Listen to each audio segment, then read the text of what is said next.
So we're on Daf Chaf Aleph and on the third line, Tani Kavasei Rabbi Shila. So the Gemara is talking about what it said in the Mishnah about Kriyas HaGever.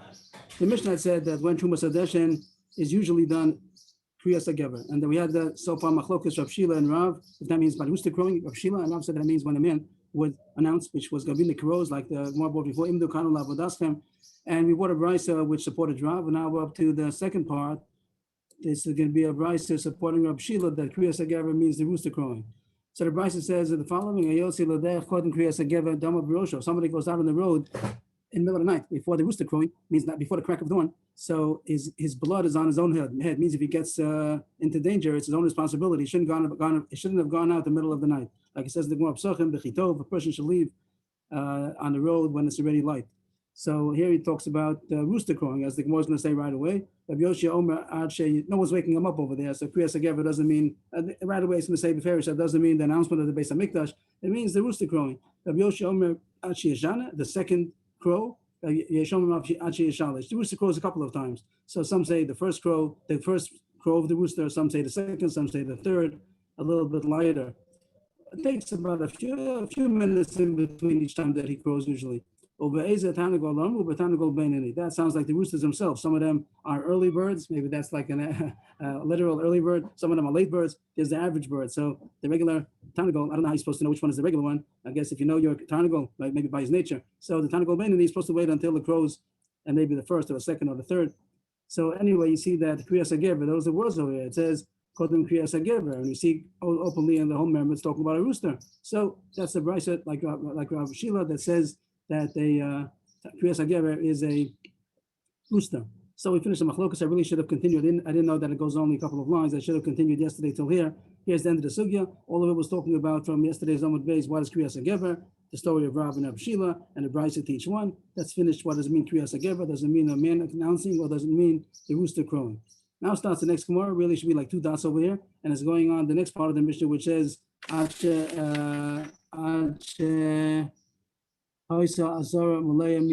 says that when the rooster would crow on the Chagim, so then the Azara, the courtyard, would have been full of people already. People came early in order to bring their kabbanas. The Olasriya, Sham Chagiga, people came to the Beis Hamikdash on days of Yom Tovim in order to bring their kabbanas. So now the Gemara is going to have a long discussion about the fact that the courtyard was full of people, and then it's going to go on to other tangents about that.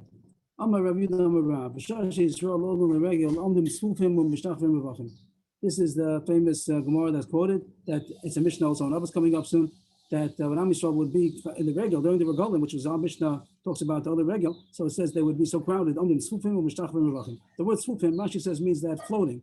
And why were they floating? Because there were so many people crowded next to each other that some people, their feet would be off the ground already. They would be picked up by the people that are next to them. But the point was, when they would bow down, when they would prostrate flat on the ground, there would be room to be able to prostrate. Rashi says a chiddush. I don't know why Rashi says so. He brings down probably, he doesn't quote where he's getting it from. It's probably a midrash that says that not only were they able to prostrate, which is always a miracle. If they're standing, there's no room. So when they prostrate itself, there's no room. But that was the miracle. But Rashi says even more than that there was place in between them. There was alanamis in between person to person in order that they shouldn't hear the vidui, which needs explanation, because why are you saying vidui? Why are you saying vidui on the regalim? It's not Rosh Hashanah, that's not Yom Kippur, I mean. So I don't know where Rashi gets that from. I do have a medrash quoted of something about people shouldn't hear each other's tefillah. But vidui is interesting. Why should there be a vidui on the regalim? But anyway, the Gemara alone, I wouldn't even see that there's space in between them. The point is just that they're able to prostrate with room. But Rashi even says more, there was room in between them. That they would also be drawn into the 11 amas behind the Kodesh HaKadosh. It means usually, as we've seen the picture of the courtyard of the Beis Hamikdash, that the Ezra Yisrael, we had the list before about the 187, the breakdown of the 187 amos from east to west. So the people, the Israelim, are allowed to stay in the first 11 amos. Then goes another 11 amos till the Mizbeach, where the Kohanim are allowed to stay. And then between the Ulam and the Mizbeach was 32. And then between the Ulam and the Ora and the Mizbeach was another 22, I think. Then the Beis Hamikdash was 100. And behind the Beis Hamikdash was another 11 amos. Till in the back of the Kodesh HaKadoshim, until the western wall of the Azara was another 11 amos. So here it says that the Israelim on the Regalim, they would be so crowded, they would go past the first 11 amos. It seems that they're allowed to, and they would go on the sides, and then even into the back of the Kodesh HaKodashim. They would fill the Azor on all sides, even on the back side, back of the Azor. The Mars Kasha might come out. What are the words that it puts all together, that they would be standing crowded, and then they would prostrate with room, and then they would go even in the back of the basic Kapor. Basic Kapor is the Kodesh HaKadosh, and that's the room where you have the Aron, the Kaporis. So it's called behind the Kodesh HaKadoshim. So what is the connection between these things? The Gemara explains. The Brisa means to say like this: but the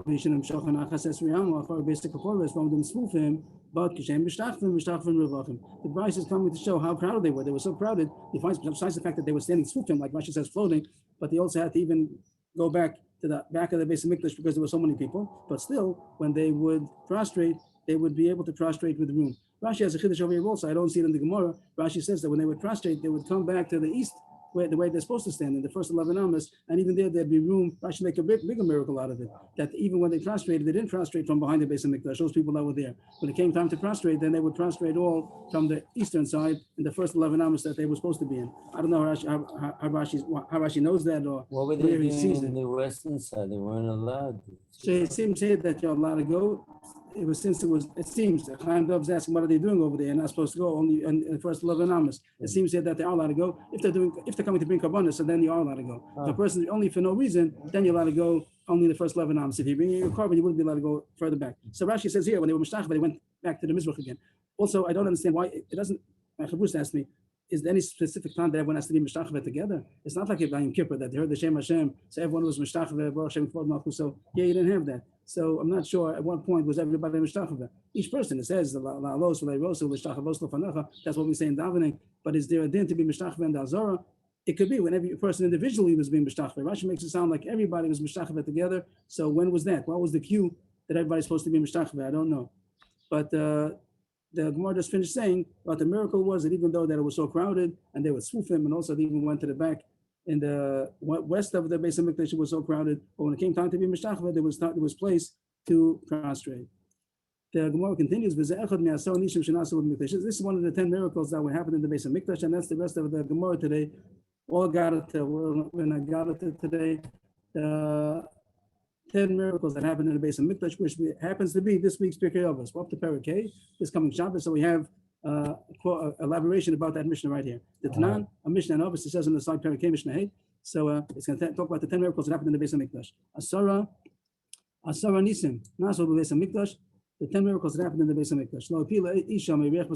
A woman never miscarried from the craving of the smell of the meat of the Beis Hamikdash. They would have the Sarah Kodesh that would be on the Mizbeach, and a woman would have a craving for that, so she might have a miscarry from that craving.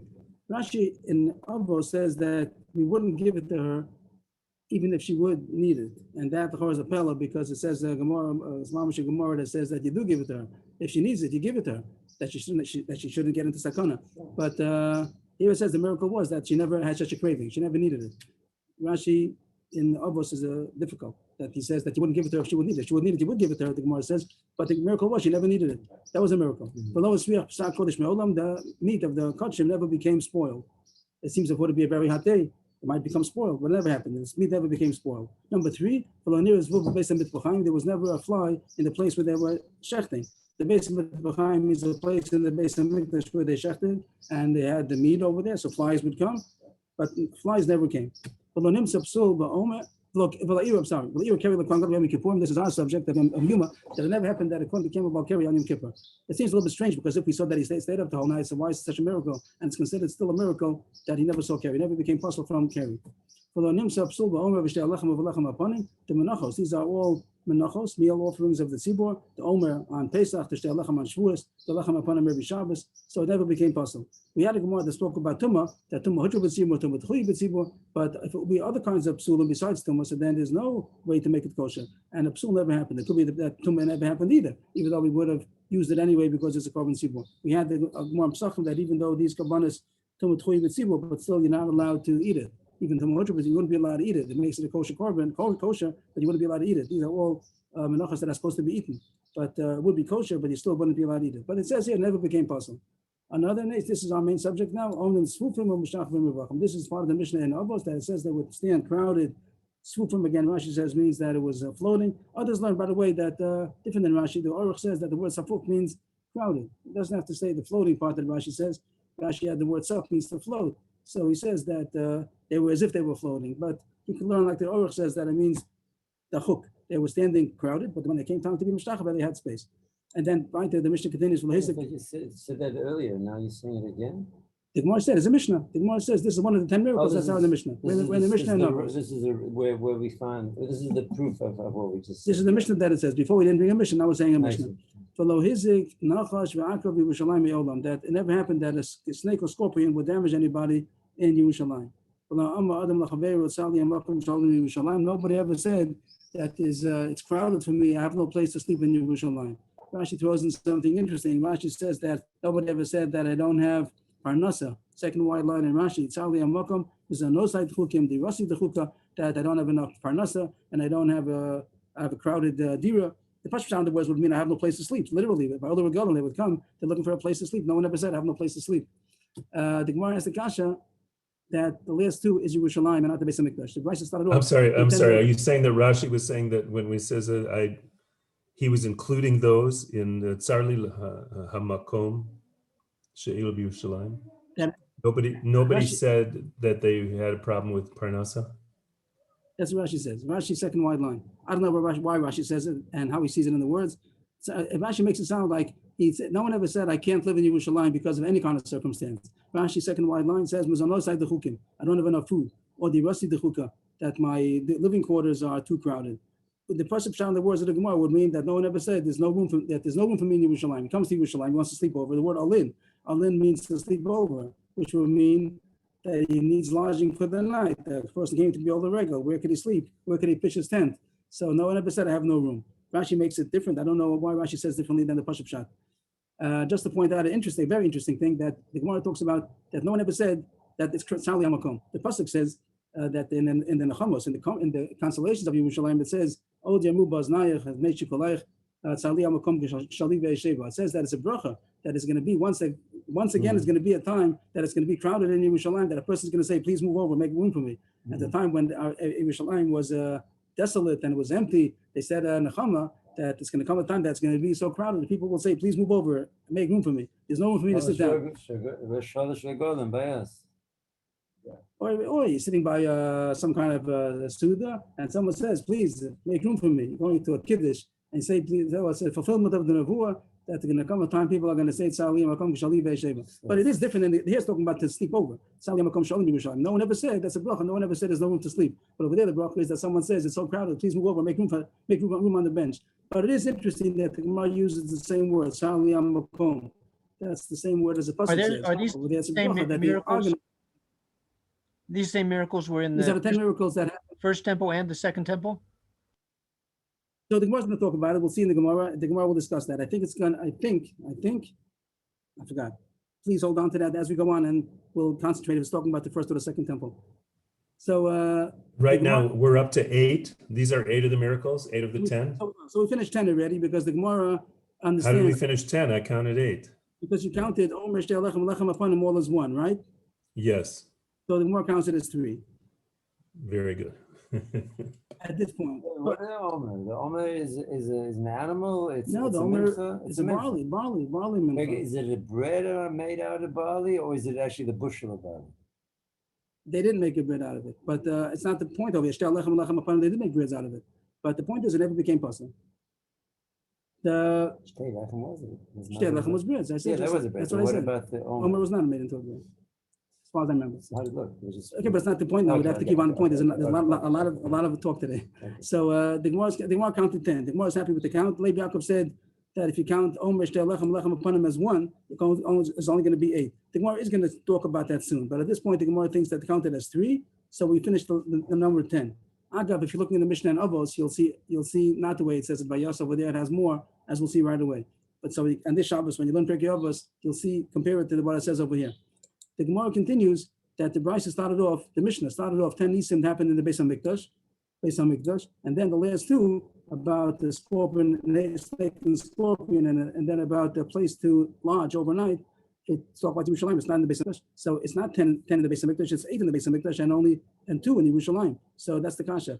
Pasach, the Mikdash, the scene Yerushalayim. That it started off talking about the Beis Hamikdash and it ended off with Yerushalayim. So it didn't give me 10 miracles of the Beis Hamikdash. The Gemara answers. So I'm not sure what the Gemara means to say. Does the Gemara mean to say that we have to edit the Mishnah and say it differently? I'm not sure. But the Gemara says, I'll tell you 2 more that happened in the Beis Hamikdash. So the Mikdash, there are 2 more. The Tanya, we looked at the Brisa. So I don't know if the Gemara means to say, therefore, edit the Mishnah and Avos and put these in and take out the other ones. I don't know. In the Mishnah that's printed in the Maseches Avos, so it says the upcoming ones also. And it has Ikatat is an extra 2. Ikatat Yachronai said What's the last one? Right, that was the last one.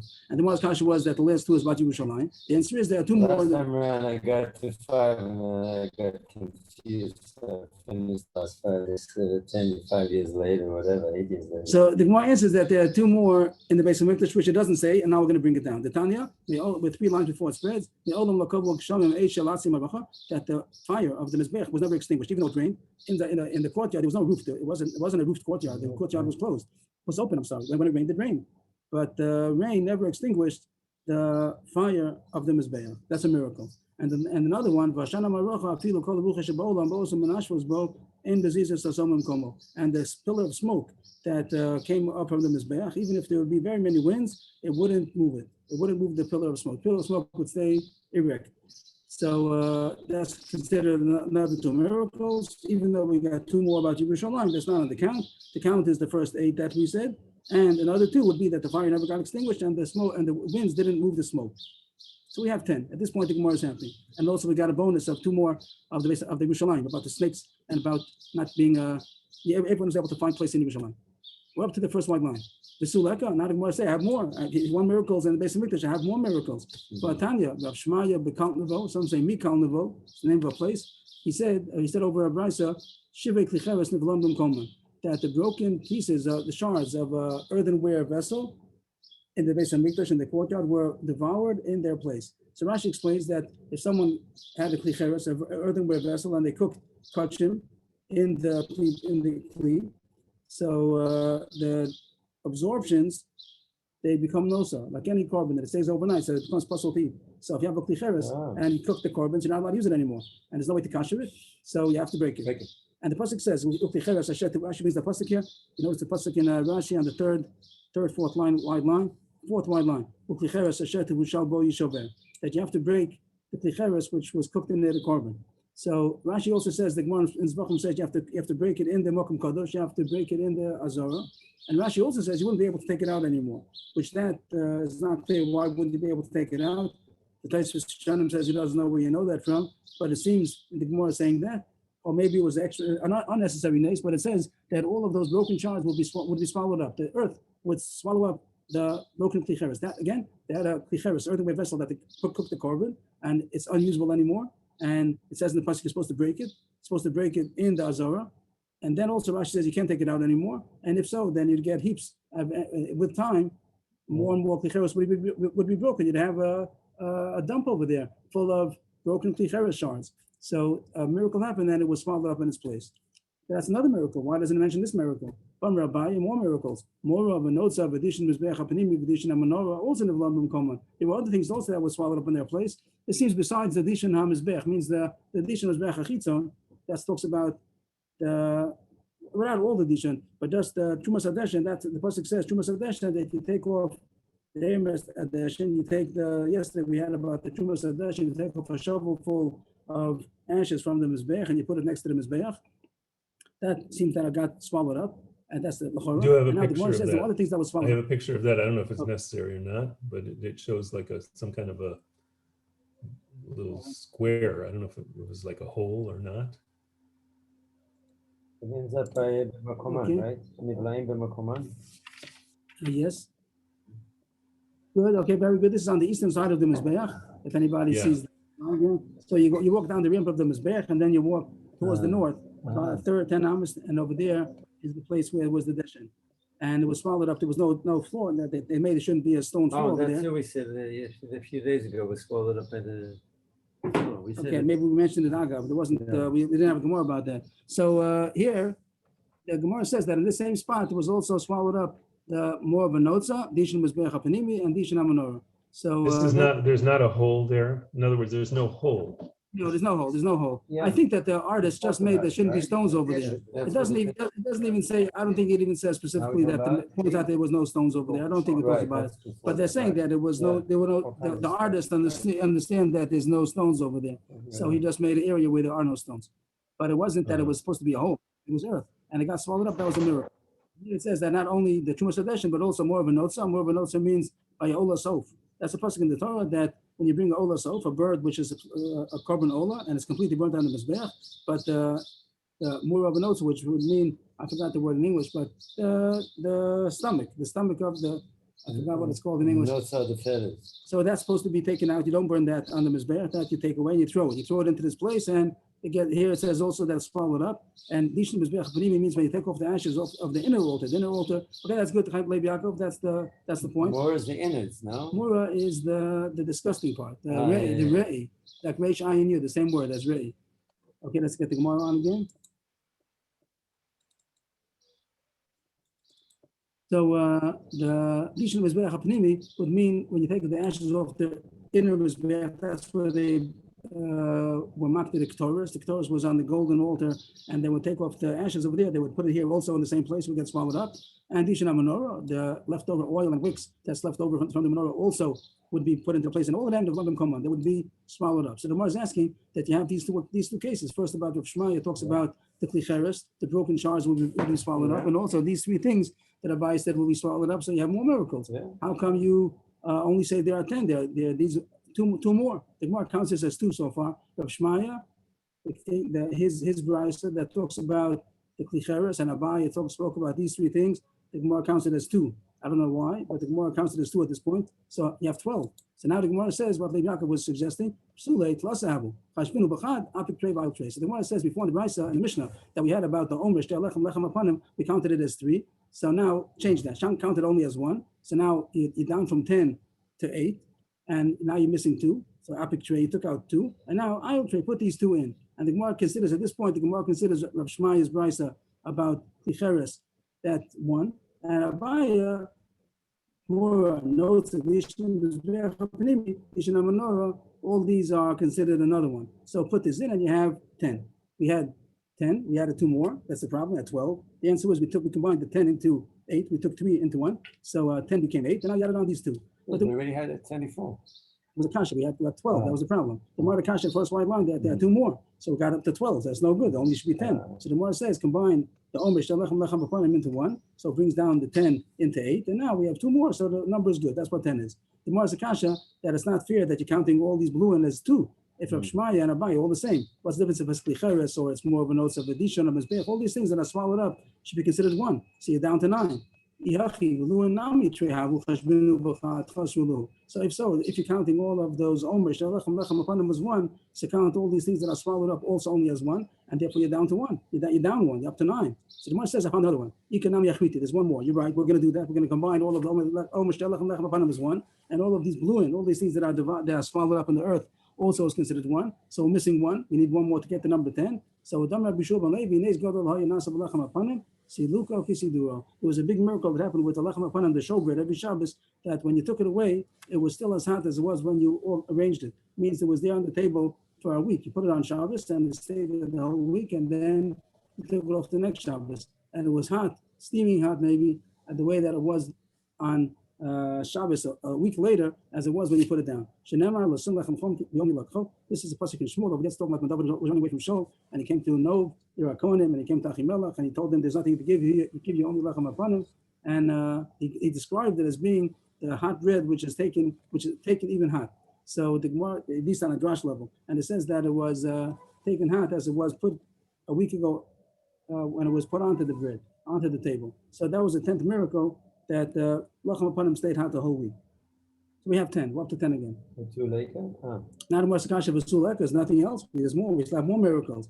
From Rabbi Levi, the following thing, we have a tradition from our fathers, a tradition, that the place of the Oron in the Kodesh HaKadoshim didn't take up any space. That means that the whole room of the Kodesh HaKadoshim was 20 by 20, amos, And on the Aron, if you count from each direction of the Aron to any direction, you have 10 amos. That means that somehow, miraculously, the Aron didn't take up any space. So that's also I have a picture of that also.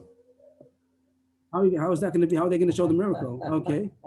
Well, they measure it and they say that it's still 20. Okay. Sorry. Where did I put it? Here. It came up for a second. Okay, so they show that if you count from side to side, you'll have 20. If you count from the Aron to each side, you'll have 10 on each side. Okay. That's a miracle. Okay. It wasn't counted. So that's a kasha. So that's a kasha. And also another kasha. The Kruvim also were standing with the miracle. So this is not the Kruvim on top of the Aron. Everyone knows that on top of the Aron were Kruvim, on top of the Kaporos. That's not that. Rashi points out it's talking about the two statues that were in the Kodesh HaKadoshim, which we learned about in the Psukim. It says in Malachim where it talks about, it wasn't in the Mishkan, but in the Beis HaMikdash, besides the Kruvim that were on the Aron, there were also two huge statues, 10 amos high, and they had a wingspan of 10 amos. It says each wing was 5 amos, and there were two Kruvim altogether. You had 4 wings, each one was 5 amos. So it means from all to all, the wings. The Gemara understands, the one Baba Basha says other possibilities, but the Gemara he understands that the wings protruded from the sides of the bodies of the Kruvim. So then the body of the Kruvim was not counted. The wings alone would have taken up 20 amos. So where's the room in the Kodesh HaKadoshim for the bodies of the Kruvim? That means that it was miraculous. Just like the Aron was completely miraculous, so the bodies of the Kruvim were miraculously standing. You could measure the wings, but you couldn't measure You measure the wings, you get 20 amos, and besides that, the bodies also were there. The one in Baba Basha says a possibility that the wings came out from the middle of the back. So as if the Kruvim were under the wings. But here the Gemara is going that they were on the sides of the Kruvim. And if you count 20 plus, so there's not enough room. So it must be that the Kruvim themselves did not take up space. So that's the kasha. You have more miracles over here. Another miracle that the Aron and the Kruvim didn't take up space. The Gemara answers, Nisi the Goy kachashiv, Nisi the Gavoy lo kachashiv. We're only mentioning the miracles that were outside in the courtyard, people could see. But this was inside the Beis HaMikdash. Nobody, even though it happened, but nobody saw it. These were even in the Kodesh HaKadoshim. But the Gemara is going to say in a second that even in the Heichal also we don't count because it's something which people don't see. Only miracles that was open to the public, everybody was able to see. Gavoy is outside. Gavoy is inside. Gavoy is outside. Gavoy is inside. The Gemara is the kasha one line up. So how come you counted the miracle of the hot bread? The hot bread also that was inside the Heichal. It wasn't in the Kodesh HaKadoshim, but it was in the Heichal, and people didn't see it. If people didn't see it, it shouldn't have been counted. The Gemara is going to answer that it was seen because as the famous Gemara coming up, that they did bring out the shulchan by the Regalim to show everybody that the bread was hot, and therefore it was a miracle that was open to the public. The Gemara answers, the miracle of the bread was a outside miracle. Why is that? The Rish Lakish said a drash. It says in the pasuk on the Tohar Shulchan, our Shulchan HaTohar. The simple pshat might mean that it means that it's completely gold, but the Gemara is asking that it's Tohar, that it's pure, it doesn't have tumah. And the kash is, and as if to say that it could be tamei, it's susceptible to tumah, but it should be tohar. And the kash is tamei chalshu tamei. If it says tohar, that means that it's possible to be, it's vulnerable to tumah. Then why is the kash? Why should the shulchan, the table of the Beis HaMikdash, why should it be vulnerable to tumah? The Gemara kasha that any wooden vessel, and the shulchan was wood, even though Rashi points out it was covered with gold, but that's not enough to make it considered a golden vessel. It still was. Inherently, it was a wooden vessel, and the halach is that something which is made to stay in its place, it's heavy, and it's made to stay in its place, so then it doesn't become a tumah. It's a stationary key, it's not a couple tumah. So why does it say Shulchan HaTorah? On number base, it says that if it's a key which is made to stay in the same place, the word nachas doesn't mean nachas the way we call nachas, Yiddish nachas. Nachas here means that it's stationary. It's made to be in the same place. So if it's made to stay in the same place, it's not a couple tumah. So how can the pasuk say tohar means that it's vulnerable to tumah? That it was moved around. Don't think that the shulchan was always stationary. Sometimes they picked up the shulchan and took it outside. When did they do that? By the regel. All Shira. Yes. That they showed the people the miracle. They took out the Aron and they saw that the bread was steaming hot. It seems like they saw it. It was something you could see. If it just was hot and you touched it, or if you ate it, then they didn't see it. It seems that it was even steaming. They saw it. That's the Pashup shot. That they saw the steaming bread. So it was something that you're able to see outside. That's why it is listed. So again, once again, the Gemara is happy. We came to the number 10. We added too many, and we said it's not counted because it's inside. Only miracles that are outside. The Lachman is included also. on the 6th line, the Su records that already have more miracles. Omer Rabbi Shai, B'shar Shabbat Shlomo Beis Hamikdash, Not Abol Kominim Begadim Shel Zav. When Shlomo built the Beis Hamikdash, he planted all kinds of golden delights, golden delicacies, like a golden tree, and it had fruit. When he first made it, there was golden fruit, but this tree produced golden fruit. Someone said, like, money, it grew on trees. He said, money doesn't grow on trees. And the Beis Hamikdash, the gold grew on trees. He made a golden tree, and it grew. It grew gold. So you would see in Parasayim, there's manna, and in its time, means in the season, it would give out fruit. That's a miracle that gold produces gold. And then it says, when the wind would blow, these pavers would fall off. Shenema Yirash Kalvanon period.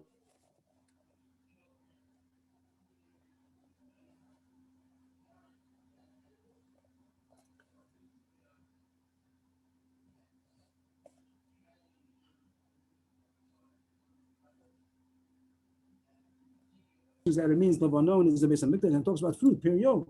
It talks about something about the fruit of the Beis Hamikdash, and it says that's what it's referring to, the fruit of the tree of Shlomo HaMelech, that it produced golden fruit. The Gemara later on.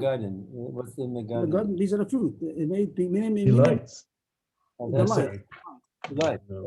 Like I said, that's what it says. Yes, please. Yaakov, you said something? No, I didn't know I wasn't unmuted. Okay. And then the Agav, here it doesn't say it, but later on, the Gemara is brought down also, and Lama test later on, and over there it says that the Kohanim would be able to get parnasa from these fruit. It wasn't Kodesh, it seems, and the Kohanim would be able to get parnasa from this golden fruits that fell off. Here it doesn't say that, but it says it later on. And when the Goyim came into the Beis Hamikdash, so when they attacked and they conquered the Beis Hamikdash, and then it dried up, they weren't able to benefit from it. The blossom of the Lebanon, once again, the Beis Hamikdash became cut off. That's more zashing that the pasuk in Nachum, not the pasuk Pshat, but the Rashi is going to say that the fruit of the Beis Hamikdash stopped growing. And in the future, Hashem is going to return it again. Pasuk in Yeshaya, that is going to blossom and it's going to be happy. Ila, Rina, and then Kavod HaLevanon Nitan La, that the glory of the Lebanon is going to be given to it, means it's going to return. The honor, the glory that once was, is going to return. Anyway, what does it say? That it's going to happen again, that the fruit are going to blossom. But anyway, you see, there was a miracle that the time means cut off, like Mila. So you see that there was another miracle. All these 7, 8 lines was the fruit. There's another miracle that there was a golden trees that produced.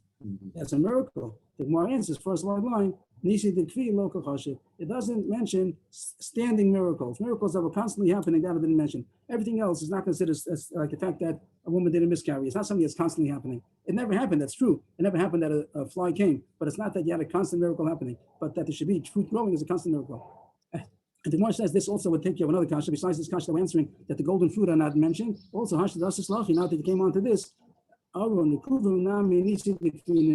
besides the answer we said before, that it was a miracle inside in the Beis Hamikdash that you didn't see, and that's why it's not counted on that didn't take up space. There's another answer now that it's a constant miracle. The fact that it didn't take up any space is considered a standing miracle, and that's not listed. Only something that it wasn't something that was kavua. The point kavua, I mean, everything else is not considered kavua. Everything is considered that it never happened. That's not considered kavua. Kavua that doesn't list it, does not list it. If it's constantly happening, that's not in the list. So we finished the 10, and the Gemara is happy. It first started with the mission of 10. That wasn't satisfactory because the last 2 were about Yerushalayim. So we added on about the Bluim. The Bluim, got it too much. The more added on too much about the fire not getting extinguished and the smoke not moving. The Gemara then outside the problem with the Bluim, that was too many. So the Gemara condensed the 3 Omer Shalach and Lechem Apanim into 1. We're missing 2. So one of them is the Bluim, the things that got absorbed, and then the second one was about the last one was about the Lechem Apanim, that it's going to be hot. We didn't list about the Kuvim and the Oro not taking up space, either because it's Kavua or because it was inside the Beis Hamikdash, and also we didn't mention about the Geffen. It doesn't say Geffen. It says Komini Begadim that were planted, and that's because it was Kavua. So we finished. We're happy with the 10. We're happy with the list of 10. Also, we got a bonus of some other miracles that are not mentioned over here for whatever reason. And also in Yerushalayim, there were 2 miracles that Nachash and Yaakov didn't damage, and also that people didn't say that there's no room to sleep. We're up to the second white Why line. isn't it like the smoke, for instance, that doesn't move from side to side, not kavua? There was smoking. going on? Only when it was a wind did you see the miracle. You didn't see the Ah, miracle at all I times. see.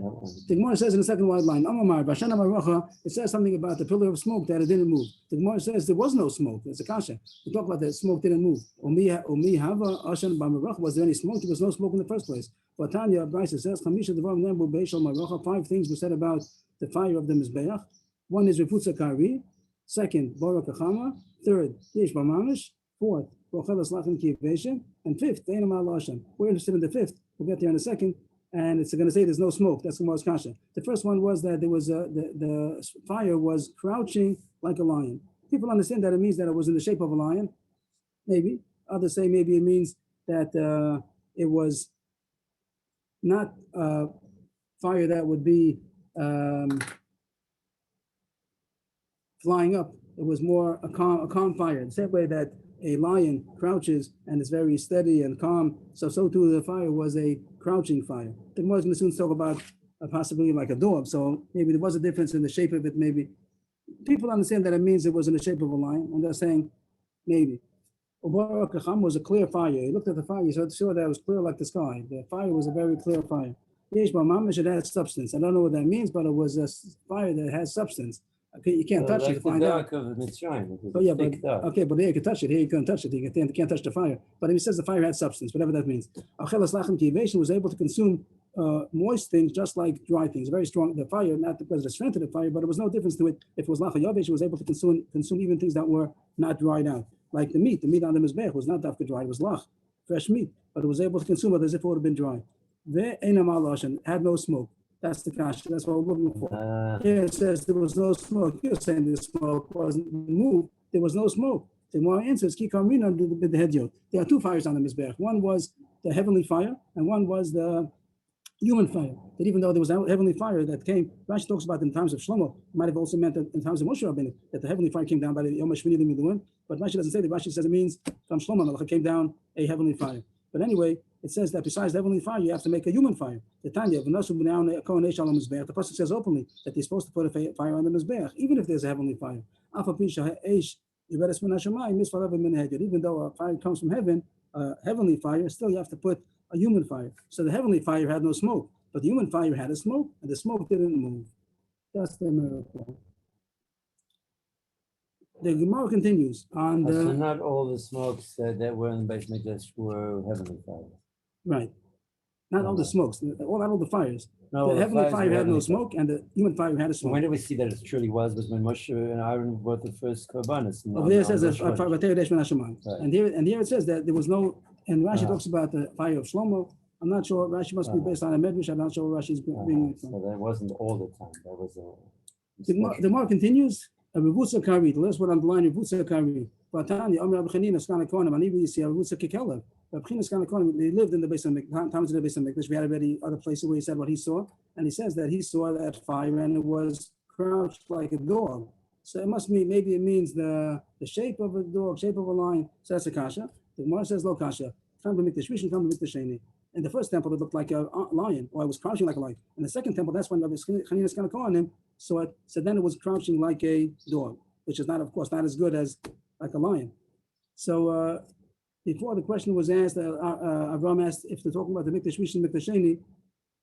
So far, is there any hint to what we're talking about? Anybody have any proof if this mission, the mission is talking about the first temple or the second temple?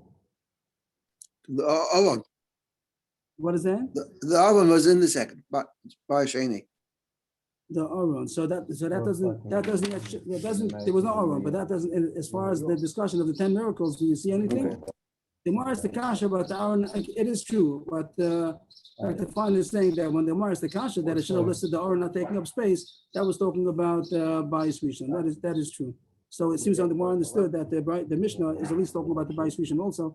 Did Bayis Sheni have the schus of maybe Mishamayim v'gam mitzvah be me'ahedit or not? He's going to say soon that I think the Gemara is going to say soon that there was no fire, there was no heavenly fire in the second temple, but that doesn't affect the Mishnah. The Mishnah talks about that there was a smoke, there was a human smoke, a human fire with a smoke, and it didn't move. So I could see that the Mishnah is talking about the Bayis Sheni also. Dr. Fine mentioned that the fact that the Gemara spoke about the Aron, maybe that shows that the Gemara was happy to say it's talking about the first temple also. But I don't see a reason to say that it's not the first temple. Maybe as we go along, we'll see some more. The Gemara continues. So the That tree of second gold- temple is Okay. The Tree of Gold was mentioned with reference to Shlomo's temple. Also true that when it talks about that, when the Gemara is the kasha, only as a kasha. The Gemara said, how come it doesn't mention about the golden fruit? That was also something in the first temple by Shlomo. So again, the Gemara is assuming that the Mishnah was talking about the first temple. If we were to say the second temple, so the Gemara could have answered, we're talking about the second temple. So it does seem that the Gemara thinks it's at least talking about the first temple also, but I still don't see that it doesn't include also the second temple. I don't see that the miracles that it says did not happen in the second temple. If you go through the list again, I don't see that it says that it happened only in the first temple. What do we have over here? That a woman didn't miscarry, this meat didn't get spoiled, there was no fly, a coin didn't become a balkari, there was no psul in all of the menachos, they would stand and able to be prostrate with a lot of room.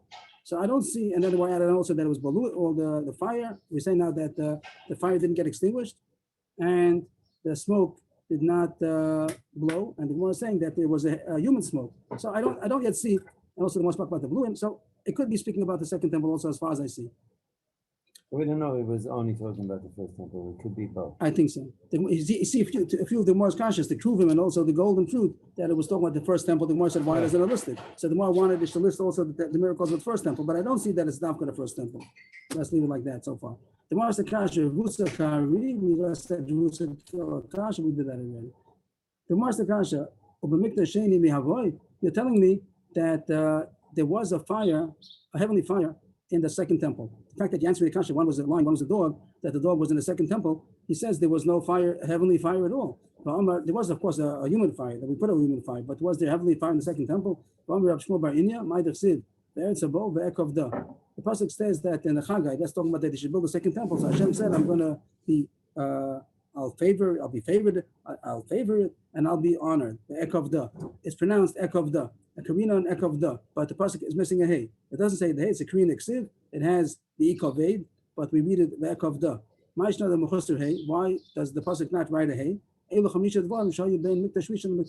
for the remez, a hint that there were 5 things. Hey, it's gematria 5. There were 5 things missing in the second temple. Even though Hashem said in the second temple I'll be honored, but it's a little bit less than the first place of Mikdash because it's missing 5 things. What were the 5 things that didn't have the second temple? Beiluhain, or the that's 1. All that counts as 1. The Oron, which had the kapos on top of it and the kufim on top of it, all that was not in the second temple. The second temple, the Kodesh HaKadoshim, was empty. Eish, there was no fire, no heavenly fire. That's what we want. This Rashi says there was no fire in the second temple. That's the most kasha. But he's saying that there was a heavenly fire that looked like a dog. There was no heavenly fire. Shechina, there was no Shechina. Of course, there was some Shechina, like it says, even Kosel Maravi says there's a Shechina, but it wasn't the same kind of Shechina that was in the first temple. Ruach HaKodesh, there was no prophecy in the second temple. Chagas Chaim Malachi were the last prophets, and they lived from the beginning. They lived through the Golus Bavel, and they were in the beginning of the Bayis Sheni, but then it was over. No more prophecy. There were no V'tumim in the Bayis Sheni. So here, it was mentioned a few days ago that there's Machlokes Rishonim over here. If there was no V'tumim at all, that's something that goes in the Choshen. And some say, like Taisus over here has bothered, that it will be Mechusar Begadim. Taisus over here, V'tumim Havu, Shem Lo Kein Hayu Kohen Gadol Mechusar Begadim. Elo Lo Hayu Meshivim V'Nisholim Behen. Taisus says it means it didn't work. That the physical V'tumim was there, but it wasn't able to be used. It means they didn't be able to ask Hashem, and they got the answer from V'tumim V'Shalo Mishpat Ha'umim L'fnei Hashem. Other Rishonim argue, there's Machlokes Rambam and River about this. Some say that V'tumim is not one of the Shmonu Begadim. The Choshen is. In the Choshen, it's supposed to be V'tumim, but it's not going to be considered Mechusar Begadim. He's not considered lacking if he doesn't have the V'tumim. So Machlokes over here Rishonim, if it means it was actually not the V'tumim, or does that it didn't work. But the Moshe Kashish, it says there is no heavenly fire, and Pnei Kanakonim said there was a fire in the shape of a dog. So that's the kasha. The answer is, Amri, the answer, in Hava, Siyol Messiah. There was a fire, but it didn't help, means it didn't burn. The fire in the first base of Mikdash, it consumed. In the second base of Mikdash, it was a heavenly fire, but it didn't consume anything. But they put a human fire. Tana I Rabbana. understand this. Hava. Mehava. There's a double. I have a yud before them. That's Mehava. It was. Oh, Mehava. Mehava. Hayo Haya. In Hebrew, you'd say Hayo Haya. That it was. Tana Rabbanan, Sheish Eisho saying there are 6 kind of fires. Sorry, Siur Lois Messiah? It didn't help. It didn't help to burn. It wasn't able to burn anything. Tana Rabbanan. Same thing as Taisha says. Umm was there, but it didn't work. So the fire was there, but it didn't work. Tana Rabbanan. We finished more or less with the 10 things, then the kashas and the truths, and we're going on to the side subjects that came up to tangent. So we're finishing off with the side of issues. Tana Rabbanan. Sheish Esho saying there are 5 kinds of fire. Of course, these are not going to be all physical fires. Only one of them is going to be a physical fire. The rest of them are going to be spiritual or heavenly. Yesh ochelas ve'ena shosa. Yesh shosa ve'ena ochelas. Yesh ochelas v'shosa.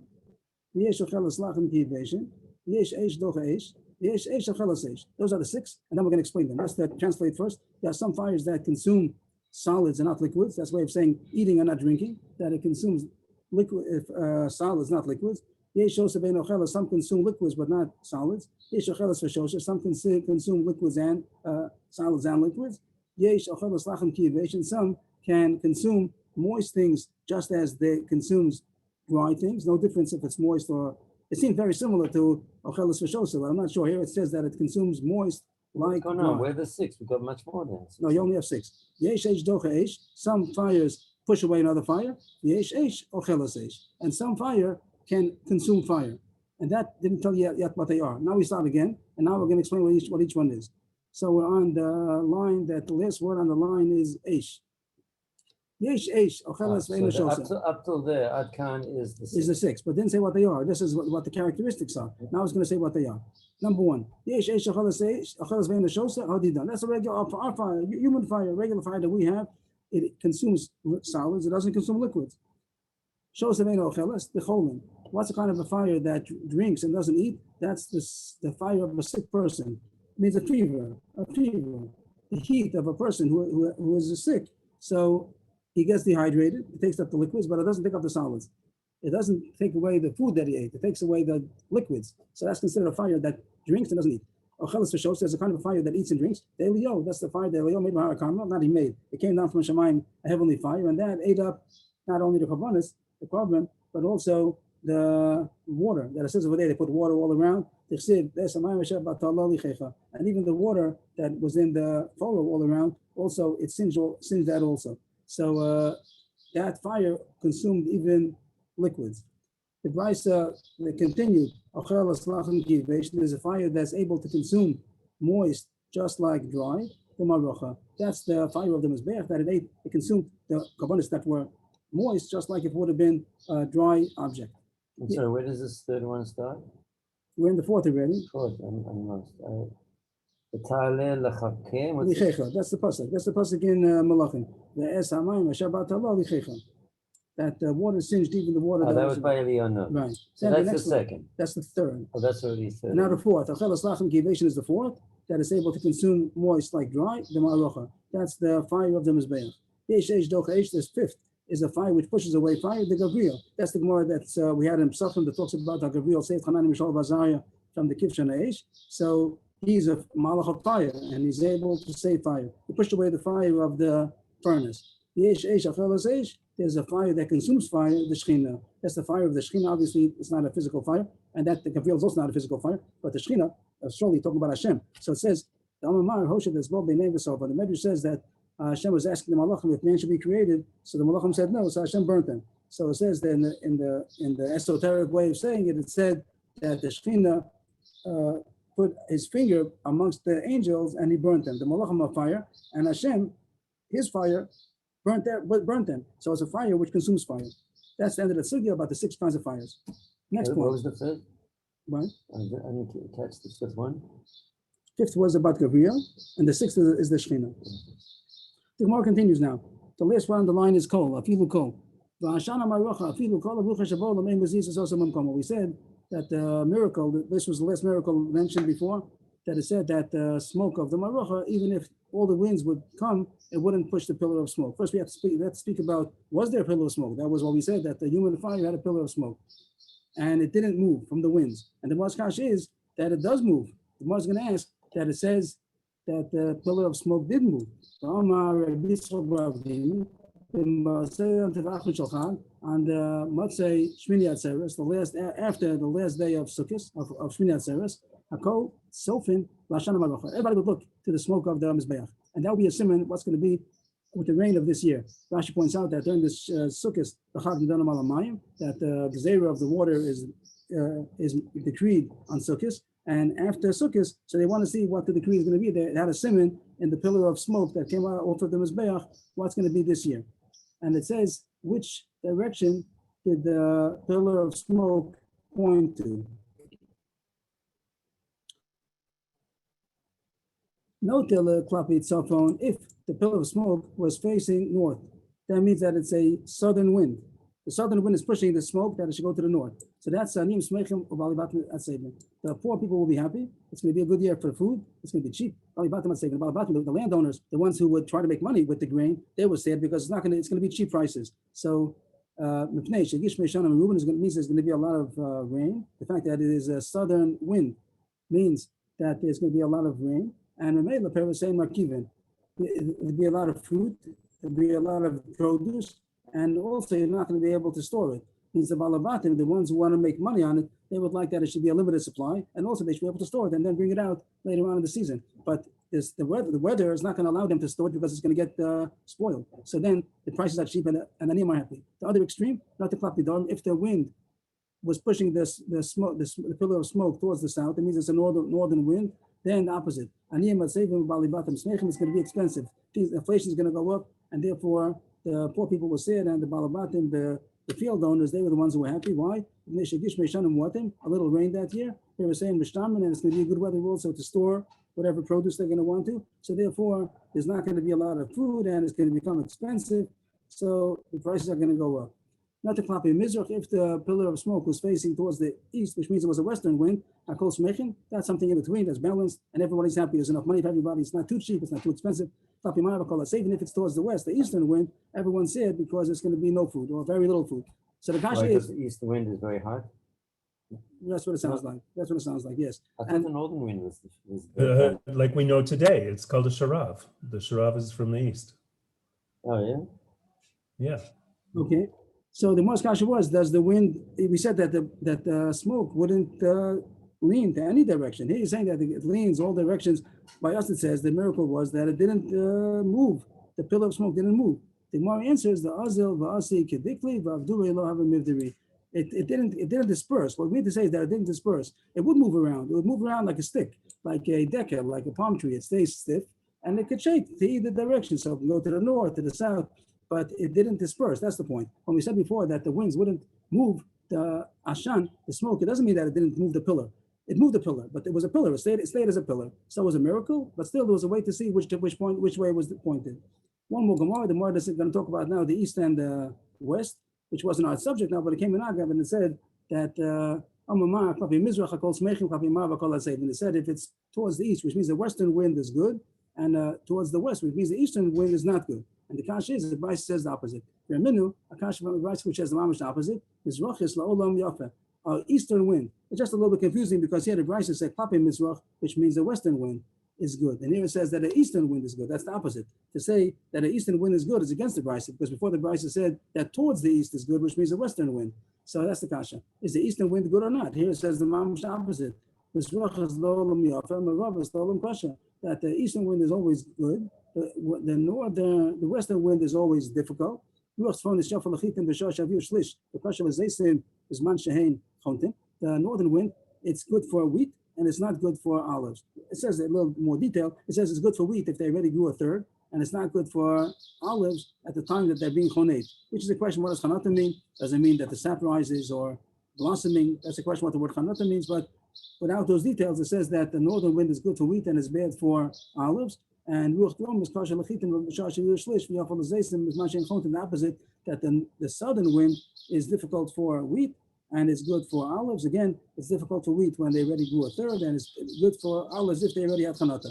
That's a side point about the northern and the southern wind, which has to do with the wheat and the olives. And the Gemara says a similar about that. Way to remember about the northern and the southern. That's like in the Beis Hamikdash, that the shulchan was on the northern side of the Beis Hamikdash, and the menorah was on the southern side. So it means that the northern wind is good for wheat, and the southern wind is good for olives, for the oil. But anyway, our kasha goes back to the beginning that it says that an eastern wind is good and a western wind is not good. And we said the opposite. In the advice before, it said that if the pillar of smoke faces towards the east, which means the western wind, that's when it's good. And the opposite, if it goes towards the west, which the eastern wind is not good. So the more answers all the way at the end, lo kasha. Allah halahu, depends who's talking. Bavel, Halan means us in Bavel. The people, the Gemara is talking about Talmud Bavli. In the Bavel, then Rashi says the eastern wind, the Bryce that it says, the first one it talks about the Beis Hamikdash, obviously it's in Eretz Yisrael. They're looking at the Mizbech to see which way the pillar of smoke is going. That's in Eretz Yisrael. Over there it says that a western wind is good and the eastern wind is not good. But here we're talking about the Bryce and Mizrachas L'Olam Yofet. That's talking about in Bavel, the eastern wind is good. Rashi says because Bavel is more of a moist land and therefore a dry wind is good. But in Eretz Yisrael, that it's very dry, so too dry is not good. So the Bryce says that in the Beis Hamikdash, but by the Mizbech over there, if it was an eastern wind, it's not good. That's because it's too dry. But in Bavel, when it says the eastern wind is good. So we got some more information over here. The issue we mainly spoke about was the fact that there was Malay, the Azara was full, and we talked about the Mishnah that says, we got the 10 miracles, and we got also another 2 miracles in Yerushalayim that wasn't in the list. And this week's all those, if you look in the Mishnah, it'll be maybe including more things than the Mishnah was quoted over here. Maybe some of the things that the more brought from the Rice over here. So those are the miracles that happened in the Beis Hamikdash and Yerushalayim. We should see it in Hero B'Yameinu. Okay. Emmanuel, if you have time to say what you said before, I'd appreciate it because I didn't get it before. Maybe my head was still in preparation. Really, Philip William, because we started on Bracha Staff base together, correct? Yes. So at the Bracha starts Me'emasai, and you have 3 Yanim. Lechol B'Trumasan, Karina Es Shma, and Hector Chalavim Ve'varim Mitzvasam Achialo Amad HaShachar, right? Yes. So that sugya, it comes out that Gezeres Derabanan Ad Chatzos Harchikes Adam Miavera. But if you look at Rashi, the Rashi says Im Kain Lama Amru Chachamim Ad Chatzos. Rashi only says Kriya Shema Ubachilas Kachim. He doesn't say Hector Halavim. But there's a machlok Rishonim over there. Rambam and Rashi. Rambam Mark and Rashi over there. But the Rosh Yosef says on this Gemara here and on that one that over here, this whole Inyan that we had, Baboker and the Diukim, was there's a klal in the Taz. The klal in the Taz is that the Rabbanan will not make a Gezerah de Rabbanan on something which is Mefarish Mutter in the Torah. Okay? In fact, there's discussion of it on Tekiah Shofar and other big inyanim. But over here where it's Hekter Chalavim, so you see that it's Mefarish in the Torah ad Haboiker. So the Amim would not have come to make a Gezerah Derabanan only ad Chatzois because it's Mefarish Torah that it's Mutter ad Alus HaShachar. Okay, that's one. More or less, I got it. Okay. Second Nakuda. Okay. Yashiko, thank you. Okay. One more Nakuda.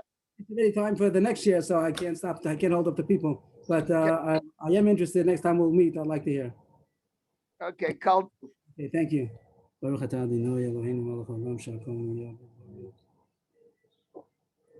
Okay, welcome everybody. Try to get. Maybe you want to stop recording? I'm not sure. Oh, thank you. Thank you for telling.